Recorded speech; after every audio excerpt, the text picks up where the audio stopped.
लगी। लोगों को खबर पर देखिए, तस्वीरें देख के थोड़ा डराने वाली तस्वीरें हैं, क्योंकि इस तरह से ये मोनोरेल यहाँ फंस गई थी। फायर ब्रिगेड ने आनन फानन में क्रेन के जरिए लोगों का रेस्क्यू शुरू कर दिया था। घंटों की मशक्कत के बाद, रेस्क्यू ऑपरेशन के बाद आखिरकार लगभग 582 यात्रियों को सुरक्षित यहाँ से निकाला गया। 12 यात्रियों को सांस लेने में तकलीफ होने की वजह से अस्पताल में भर्ती करवा दिया गया है। उनकी हालत स्थिर बताई जा रही है। जब लोग ट्रेन से करीब 2 घंटे बाद बाहर निकले तो लोगों की आंखों में आंसू थे और चेहरे पर जबरदस्त खौफ। 2 तस्वीरें हम आपको दिखा रहे हैं किस तरीके से मोनोरेल फंसी। 882 के करीब इसमें यात्री थे जिन्हें रेस्क्यू किया गया। काफ़ी देर तक फंसी रहने की वजह से लोगों को सांस लेने में बहुत ज़्यादा तकलीफें होने लगी थी। क्रेन की मदद से इन तमाम लोगों को बाहर निकाला गया है। मुंबई में बारिश की वजह से वैसे भी लाइफलाइन पूरी तरह से ठप पड़ी हुई है, बहुत देरी से चल रही हैं ट्रेनें। ऐसे में मोनोरेल का इस तरीके से रुक जाना और ज़्यादा खौफ भर गया लोगों के मन में।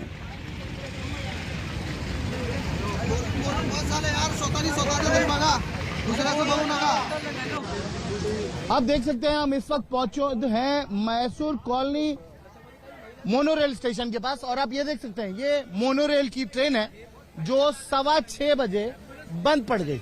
ये मोनोरेल की ट्रेन बंद पड़ गई। अब जानते हैं कि मोनोरेल ये चलती है चेंबूर से लेके भक्ति पार्क वडाला तक, ठीक है, चेंबूर से लेके भक्ति पार्क वडाला तक। पर इसमें मतलब रोजमर्रा के दिनों में इसमें भीड़ नहीं होती। ये मोनोरेल बहुत धीरे धीरे चलती है और ज्यादा भार उठाने के लिए इसकी क्षमता भी नहीं है, ज्यादा पैसेंजर ये उठा भी नहीं सकती है। आज क्योंकि रेलवे लाइन, हार्बर लाइन और सेंट्रल लाइन दोनों पे ही बंद थी, तो लोगों ने इसे पर्याय समझा और भारी मात्रा में लोग इस मोनोरेल में चले गए। उसके बाद जब ये ट्रेन निकली है, आप देख सकते हैं थोड़ी देर में ये ट्रेन पावर चले जाने की वजह से ये बंद पड़ गई और लोग फंस गए। लोगों ने अपने मोबाइल से संपर्क किया, क्योंकि पावर चली गई थी तो एयर कंडीशनिंग नहीं चल रही थी, पावर चली गई थी तो लोगों को तकलीफ भी हो रही थी। और इसी वजह से लोगों ने इमरजेंसी सर्विसेज यानी बीएमसी, पुलिस, फायर ब्रिगेड को संपर्क करना शुरू किया। करीब 1-1.25 घंटे बाद फायर ब्रिगेड की लिफ्ट आई। आप देख सकते हैं ये स्काई लिफ्ट जो है, क्रेन जो है, इन्हें लाया गया। और अब देखिए अभी भी रेस्क्यू ऑपरेशन चल रहा है। आप देख सकते हैं रेस्क्यू ऑपरेशन चल रहा है। एक बार में 6 से 7 लोगों को क्रेन से इस स्काई लिफ्ट से नीचे लाया जा रहा है। अभी भी बहुत से लोग इस मोनोरेल में फंसे हुए हैं। ये पहली बार नहीं है कि मोनोरेल बंद पड़ी है। मुझे याद है कि करीब 8 से 9 बरस पहले भी ऐसा ही एक हादसा हुआ था, जब मोनोरेल बंद पड़ गई थी और फायर ब्रिगेड के लोगों को स्काई लिफ्ट लगाकर लोगों को रेस्क्यू करना पड़ा था। आज फिर जब यातायात ठप हो गई थी, मुंबई में भारी मात्रा में बारिश हो रही थी, लोगों ने मोनोरेल का सहारा लिया और मोनोरेल में जाकर वो लोग फंस गए। कैमरा पर्सन किरण सबकाल के साथ दिव्येश सिंह, मुंबई आज तक। मैडम आप कितने देर से फंसे थे ट्रेन में? 2 ते 2.5 तास झाले। 2 घंटे से आप रुके? 2 से 2.5। आप कहाँ से आ रहे थे? केम हॉस्पिटल। अच्छा, आप हॉस्पिटल गए थे, वहाँ से आ रहे थे। ट्रेन बंद थी इसलिए आपने मोनो ट्रेन ली थी? यस। पहली बार ली थी आपने मोनो ट्रेन? मैं तो हमेशा ट्रैवल करती हूँ इस ट्रेन। इससे पहले कभी फंसे हैं आप? क्या नाम आपका मैडम? प्रिया? प्रिया वारे। प्रिया वारे। ये थी प्रिया वारे। आप देख सकते हैं उनका कंडीशन बहुत ज्यादा शॉक्ड है, रो रही हैं, वो डरी हुई थी। 2 घंटे से ज्यादा वो मोनो ट्रेन में फंसी हुई, और जबकि वो रेगुलर यात्रा करती है मोनो ट्रेन में, और वो फंसी हुई थी। 3 घंटे से सर परेशानी हो रहा है, फिर वो चक्कर है। अनिक ना चलो हाँ चला मोनो रेल में जो रेस्क्यू हुआ, आइए बीएमसी के जो एडिशनल म्युनिसिपल कमिश्नर हैं उनसे जानते हैं कैसे ये रेस्क्यू ऑपरेशन चलाया गया, कितने लोगों को रेस्क्यू किया। मैम ये बताइए टोटल अभी तक कितने लोगों को रेस्क्यू किया गया? सारे लोग नीचे आ चुके हैं और 582 लोगों को नीचे ला चुके हैं हम। ये फायर ब्रिगेड के लिए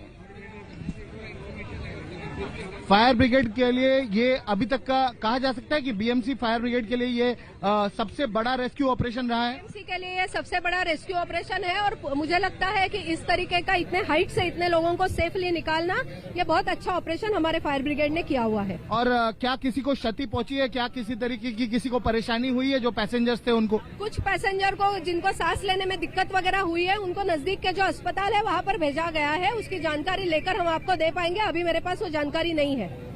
और सारे लोग अभी सुरक्षित हैं ये कहा जा सकता है? सारे पैसेंजर इस वक्त सुरक्षित है। और जो मोनोरेल की घटना हुई है ये क्या ओवर क्राउडिंग की वजह से हुई है, क्या रीजन है, क्या बात है? मोनोरेल के अधिकारी आपको बता सकते हैं उसके बारे में, तांत्रिक बाबी में मैं कुछ बोल नहीं सकती। पूरी टीम जो है वहाँ पर मौजूद है, जिसको मेडिकल एड की जरूरत है वहाँ मेडिकल टीम, डॉक्टर सब गए, एम्बुलेंस है सब गए और सभी लोगों को घर तक सुरक्षित पहुंचाने के निर्देश भी मैंने म्युनिसिपल कमिश्नर और एमएमआरडी को दिए हुए। अब ये सब यात्री सुरक्षित है। यात्री मोनोरेल में ऐसी तरह फंसे रहना ये भी गलत है और इसलिए इसकी भी जांच होगी और ये निश्चित रूप से इसमें ये ऐसी घटना दोबारा ना हो इसकी पूरी खबरदारी और कोशिश शासन करेगा। देश की आर्थिक राजधानी अपनी चमक धमक के लिए मशहूर मुंबई इन दिनों तड़प रही है। आसमान से बरसी मूसलाधार बारिश ने मुंबई की रफ्तार पर ब्रेक लगा दिया है। मुंबई के रिहायशी इलाकों में दरिया बहता हुआ नजर आ रहा है। सड़कों पर सैलाब उमड़ा हुआ है, कहीं गाड़ियां डूबी हुई हैं, कहीं आदमी पानी में फंसा हुआ है। जिस तरह की तस्वीरें सामने आ रही हैं उसे यकीन करना मुश्किल।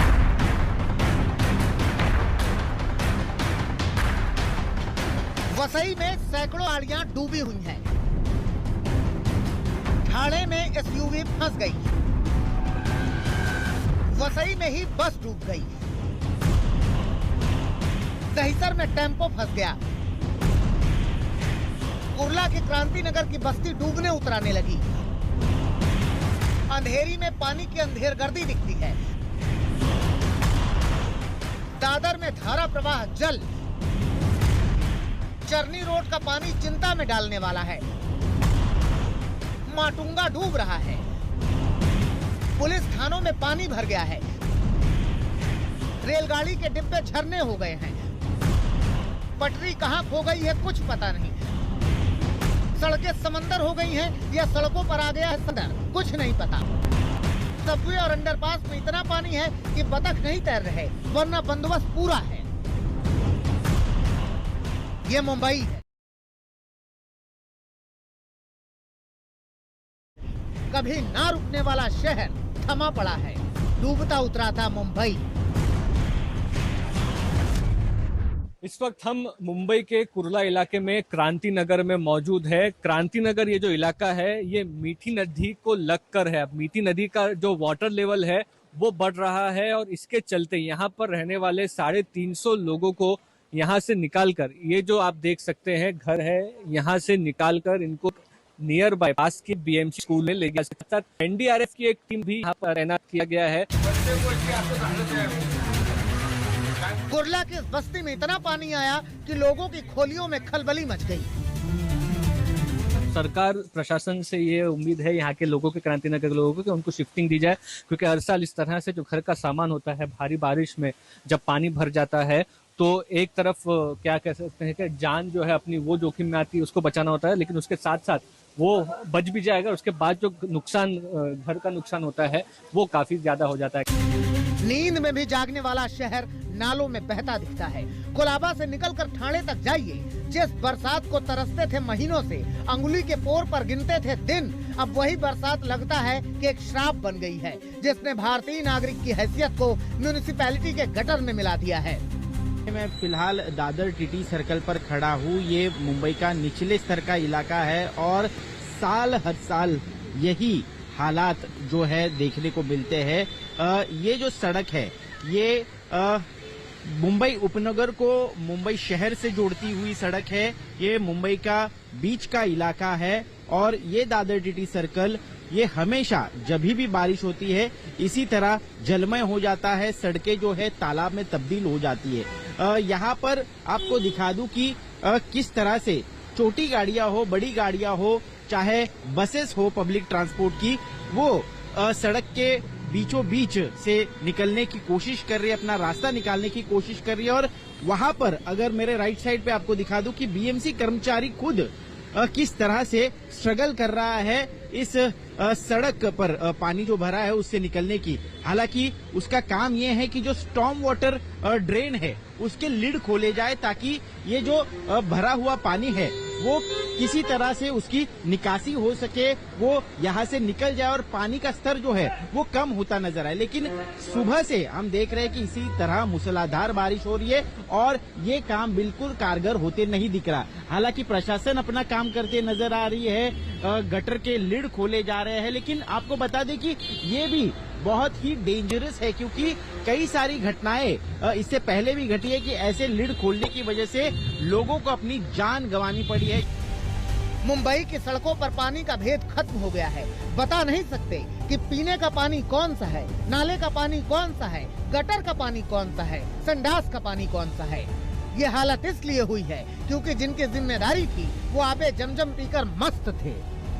देखिए, मैं माटुंगा किंग सर्कल में हूँ इस वक्त और यहाँ भी तस्वीरें जैसी सुबह थी वैसे ही हैं। पानी का स्तर जो है वो उतना ही है। हालांकि जो गाड़ियां बंद पड़ने की संख्या थी वो बढ़ती जा रही है, जो ट्रैफिक जाम था वो बढ़ता हुआ जा रहा है क्योंकि बारिश रुक नहीं रही है, जिसकी वजह से पानी निकलने में काफी दिक्कतें हो रही हैं और जिनको यहाँ से गुजरना पड़ रहा है इस पानी में से उनको उतना जोखिम उठाना पड़ रहा है कि उनकी गाड़ी बंद पड़ने की उनको दिक्कतों का सामना करना पड़ सकता है। तो वहीं दूसरी तरफ बारिश की गति अब फिलहाल थोड़ी सी धीमी हुई है, लेकिन लगातार हो रही बारिश की वजह से जो स्थिति थी वो ज्यों की त्यों बनी हुई है। अगर बारिश पूरी तरह से बंद होती है तब जाके जो पानी ये जमा हुआ है जो फिलहाल कमर तक आ गया है वो कहीं ना कहीं निकलेगा, क्योंकि बीएमसी पुरजोर कोशिश कर रही है पानी का जल्द से जल्द निपटारा हो, पानी जल्द से जल्द निकले। लेकिन बीएमसी की कोशिश यहाँ नाकामयाब होती नजर आ रही है क्योंकि लगातार हो रही बारिश और वो भी मूसलाधार बारिश बीएमसी की कोशिशों में जो है वो मुश्किलें पैदा कर रही है। तो बताइए कि क्या बदला इन 20 सालों में। 20 साल बाद भी मुंबई में बारिश होती है और मुंबई की गलियां दरिया हो जाती हैं। 20 साल बाद भी बारिश मुंबई में तबाही लाती है। 20 साल बाद भी बारिश मुंबई की सूरत बिगाड़ देती है। 20 साल बाद भी रास्ते बंद हो जाते हैं। 20 साल बाद भी गाड़ियां डूबने लगती हैं। 20 साल बाद भी ट्रेन के चक्के थम जाते हैं। 20 साल बाद भी पटरियां डूब जाती हैं। 20 साल बाद भी कुछ नहीं बदला, जस का तस। यहाँ पर इस वक्त हम लोअर परेल में हैं और यहाँ आप देख लीजिए ये प्रभा देवी जो रेलवे स्टेशन है उसकी तरफ का रास्ता है। ये लोग स्टेशन की तरफ जा रहे हैं ये सोच के कि ट्रेन चल रही है और इसकी वजह से उन्हें कम से कम अपने गंतव्य तक पहुँचने में सहूलियत होगी। लेकिन रास्ता देख लीजिए स्टेशन की तरफ जाने वाला कुछ इस तरह का है कि लोगों को पानी में तैरते हुए जाना पड़ रहा है। कई सारे लोग जिनसे हमने बात की उनका यही कहना है कि उनके दफ्तरों में बोला गया है आने के लिए, इसलिए वो जा रहे हैं। हालांकि सरकार ने अपनी तरफ से साफ कह दिया था क्योंकि ये अनप्रेसिडेंटेड है, बहुत ज़्यादा तेज़ बरसात हो रही है कल से, काफ़ी सारे निचले इलाकों में पानी है और इसी वजह से इस सिचुएशन को भांपते हुए भले ही कल सरकार को देरी हो गई थी लेकिन आज सरकार ने साफ कर दिया था कि स्कूल कॉलेज बंद रहेंगे, ऑफिसेज जो गवर्नमेंट और सेमी गवर्नमेंट ऑफिसेज हैं वो भी बंद रहेंगे और प्राइवेट ऑफिसेज को बोला गया था कि आप कोशिश करिए वर्क फ्रॉम होम करने का, अगर पॉसिबल नहीं हो तभी मजबूरी में लोग आए वरना घर से न निकले। आप देखिए इन तस्वीरों को और इस विहंगम दृश्य में खोजिए लोकतंत्र की चिंताएं, खोजिए सियासत की संवेदना, खोजिए जनता होने का अर्थ, खोजिए सुशासन और रामराज का मतलब, खोजिए विकास और विश्वास जैसे बड़े बड़े शब्दों की व्याख्याएं, अगर खोज सकते हैं तो। मुंबई से दीपेश त्रिपाठी, विद्या, ऋत्विक भालेकर और मुस्तफा शेख के साथ आज तक ब्यूरो। महाराष्ट्र में बाढ़ ने हाहाकार मचा दिया है। बस्तियों में सैलाब आ गया है, घर डूबे हैं, दुकान डूबी है, बाजार डूबे हैं, इंसान बेहाल हैं, जानवरों का बुरा हाल है। दूर दूर तक पानी के सिवाय कुछ नजर नहीं आ रहा। सिस्टम पूरी तरह से चरमरा गया है। गाड़ियां तैर रही हैं, नाव सहारा बनी हुई है। महाराष्ट्र के कई जिलों में मूसलाधार बारिश ने जनजीवन पूरी तरह से अस्त व्यस्त कर दिया है। 4 दिनों से लगातार हो रही बारिश ने पूरे नांदेड़ को पानी पानी कर दिया है। तस्वीरें देखकर ऐसा लग रहा है मानो इलाके में बादल फट गया हो। देखिए कैसे पानी में थार नाव की तरह तैर रही है। नदी कितनी खौफनाक हो चुकी है उसका अंदाजा इन तस्वीरों से लगाया जा सकता है। नदी के पानी का शोर खौफ पैदा करने वाला है, जिसने बस्तियों में घुसकर तबाही मचानी शुरू कर दी है। लोगों की लाचारी इस तस्वीर से समझी जा सकती है, जहां बैलगाड़ियों के जरिए गरीब और किसान जरूरी सामान को लेकर सुरक्षित जाने की कोशिशों में लगे हुए हैं। बैल की गर्दन तक पानी है। इलाके में बाढ़ से करीब 6 लोगों की मौत हो चुकी है। वहीं कई गांवों से लोगों को रेस्क्यू किया जा रहा है। हालात इतने बिगड़ गए हैं कि एनडीआरएफ टीम की तैनाती की गई है, जो कि युद्ध स्तर पर लोगों को बाहर निकालने का काम कर रही है। वहीं सेना के भी करीब 90 जवानों की एक टुकड़ी यहां भेजी गई है। मुखेड़ तहसील में करीब 300 लोगों का रेस्क्यू किया गया है। नांदेड़ की ये तस्वीरें दहला देने वाली हैं, जहां एक तबेले में बंधी करीब 40 से 50 भैंस पानी में डूबकर मर गई। भैंस तबेले में बंधी हुई थी, ऐसे में इन्हें निकलने का मौका ही नहीं मिला और इन्होंने वहीं दम तोड़ दिया। इलाके में करीब 200 जानवरों के मौत की खबर है। धोम बांध से छोड़े गए पानी के बाद कृष्णा नदी ने मानो कहर मचा रखा है। धोम बांध प्रशासन हुए बांध से करीब 8,700 क्यूसेक पानी छोड़ा गया था, जिसके बाद कृष्णा नदी विकराल हो गई। नदी के किनारे घाट और मंदिरों में पानी घुसने लगा। हालात ऐसे बने कि ऐतिहासिक महागणपति मंदिर तक पानी पहुंच गया है, जहां पानी के बीच भक्त भगवान का आशीर्वाद लेने को मजबूर हैं। बीट का हाल भी देखिए। 5 दिनों से हो रही बारिश ने पूरे शहर को मानो तालाब बना दिया है। घर, दुकान सब जलमग्न हैं। सड़कों में मानो सैलाब बह रहा है। शहर की रफ्तार थम चुकी है। लोग बेबस नजर आ रहे हैं। सफर कितना मुश्किल है उसका अंदाजा इन तस्वीरों से लगाया जा सकता है। एक रस्सी के सहारे लोगों को निकाला जा रहा है, जहां एक छोटी सी गलती जानलेवा साबित हो सकती है।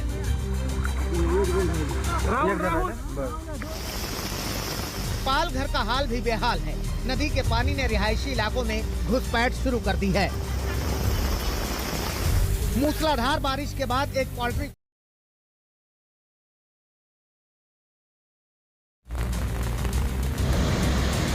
जालना में कतूरा नदी उफान पर है। नदी का पानी सड़कों के ऊपर बह रहा है। लोग जान जोखिम में डालकर सफर करने को मजबूर हैं। जालना की ये तस्वीरें भी वायरल हो रही हैं, जिसमें किसान जुगाड़ के रोपवे से पूर्णा नदी पार करने को मजबूर है। हिंगोली में भी पैनगंगा नदी का जल ओवरफ्लो होने के बाद ईसापुर डैम के 13 दरवाजे खोलने पड़े। बांध से पैनगंगा में करीब 68,000 क्यूसेक पानी पैनगंगा में छोड़ा गया, जिसके चलते पैनगंगा में बाढ़ के हालात बिगड़ते नजर आ रहे हैं। प्रशासन ने नदी किनारे बसे गांवों में अलर्ट जारी किया है। नदी किनारे रहने वाले लोगों को हिदायत दी गई है कि वो सुरक्षित स्थान पर जाएं, ताकि कोई जानमाल का नुकसान न हो। अकोला में भी 2 दिन की बारिश मुसीबत में तब्दील हो चुकी है। जिले की मोरना, मन और पूर्णा नदी उफान पर आ गई हैं। नदी के आसपास के इलाके बाढ़ की चपेट में हैं। अकोला से बालापुर को जोड़ने वाला मार्ग भी बंद करना पड़ा है, क्योंकि बनिया पुल के ऊपर से 4 से 5 फीट तक पानी बह रहा है। सुरक्षा को देखते हुए पुलिस और प्रशासन ने यातायात रोक दिया। अभी ये तबाही थमती नहीं दिख रही है। मौसम विभाग ने महाराष्ट्र के कई जिलों में अगले कुछ दिनों तक भारी बारिश का अलर्ट जारी किया है। आज तक ब्यूरो। इसी के साथ मुंबई मेट्रो में रुकेंगे एक छोटे से ब्रेक के लिए। अब बने रहिए हमारे साथ, देखते रहिए आज तक। प्रेजेंट